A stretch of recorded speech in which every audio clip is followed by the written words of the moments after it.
So you may or may not have come across this negotiation series before. What we do is we capture what we talk about before we do a bondage session. How do we negotiate this? How do we agree what's okay, what's not okay? And this time, to come help me out was a model called Accidentally Kinky. She's a fantastic rope model, and I was really, really excited when she agreed to record this conversation with me. So go check it out, see what you think.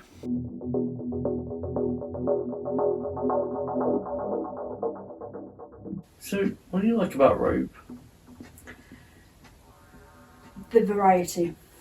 Okay. It can be really, really, really nice and gentle. It could be really, really mean. It can,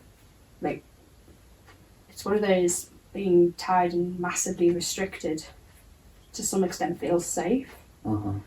It's nice to sort of, instead of me having to hold me, something else is holding me in place for a bit. And I just quite enjoy that feeling. Also masochistic as hell and quite like being tormented with it. Yeah. So yeah. Do you find that most suspensions have an element of masochism in them for you? Not always, actually.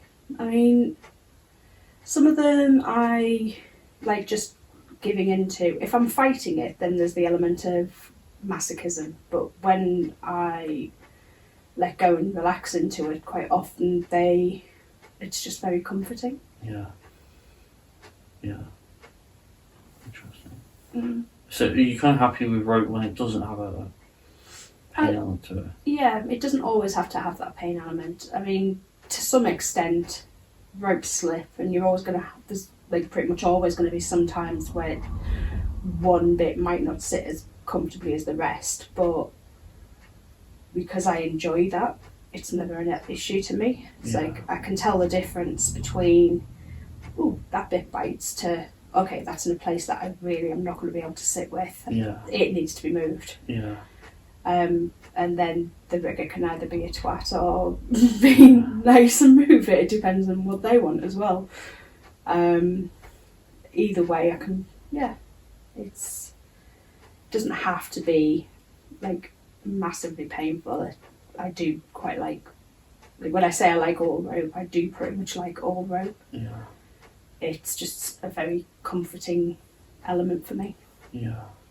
Do you find it's got a sexual element for you? How do you interpret that? Not always. Sometimes it does. Some ties activate that part of my brain, and I can never predict whether it's going to or it's not. If I'm in that mood anyway, it's more likely to make me feel quite sexual and horny. Yeah.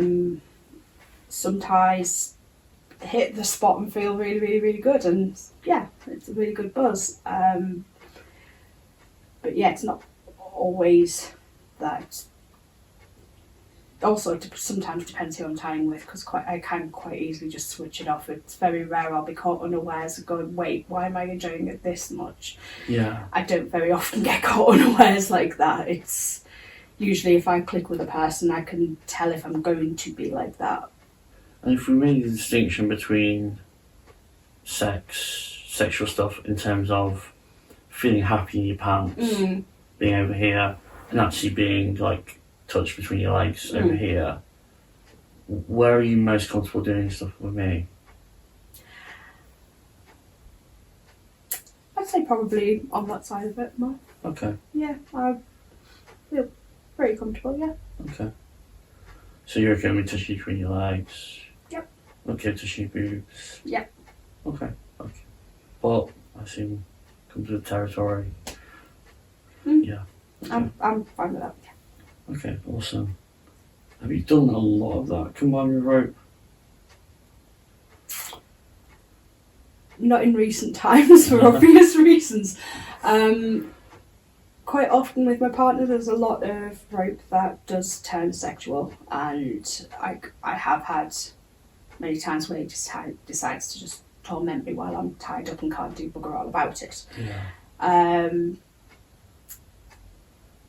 But yeah, in terms of not with partner. Recently, not happened much. Uh-huh. Got you.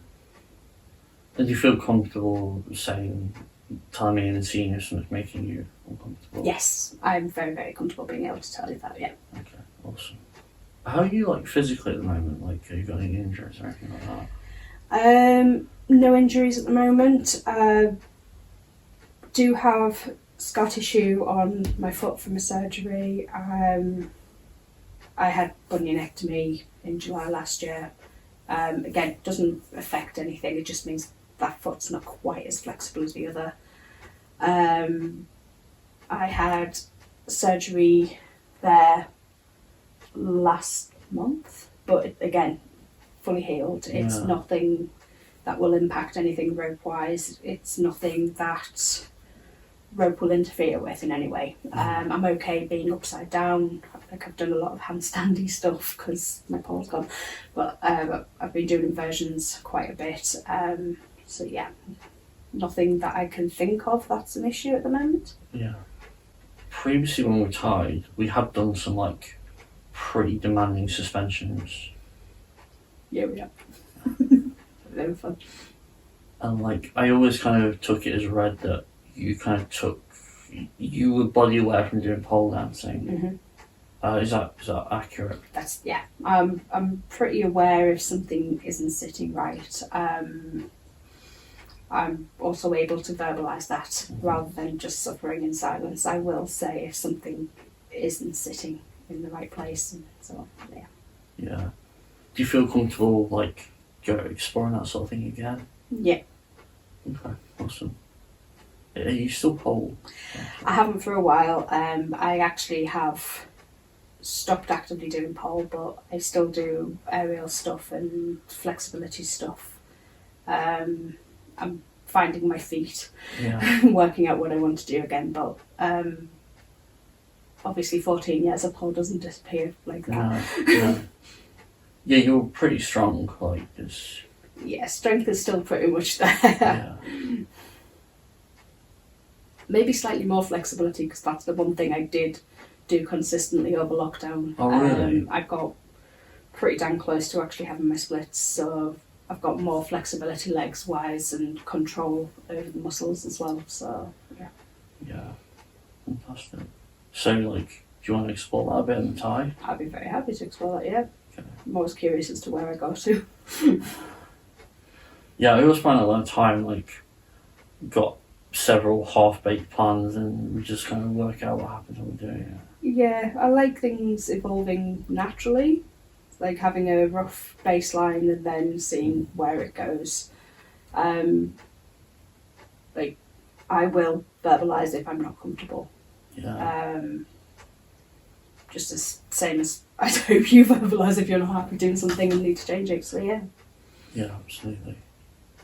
I seem to remember that because you've got such a decent muscle structure on your shoulder, you're not fantastic at getting your arms like deep behind your back. Yeah, my arms will not join behind me. Yeah. My lats will not allow it. Yeah. They'll go so far and you can kind of force it, but obviously that's not going to be sustainable for very long.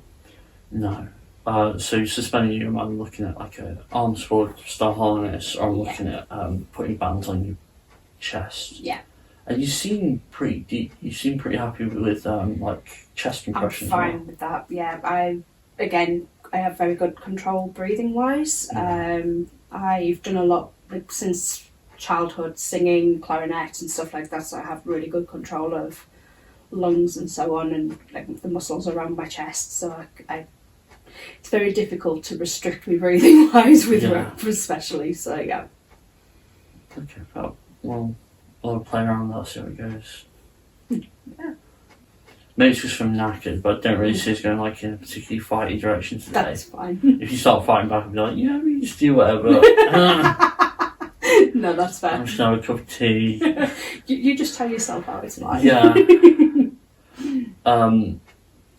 But like, are you okay with me physically moving you around, that sort of thing? Yeah, I'm fine with that. Hands on face, hands on mouth. Fine, absolutely fine. There's nothing really much that. Yeah, I'm fine with that. That's nothing that will bother me. Yeah, I tend to do, if I'm stabilising chest wraps, tend to go kind of over the shoulders a lot. Additional ropes, how are you okay with those on the neck? I'm very okay with rope on my neck. Okay. It's very.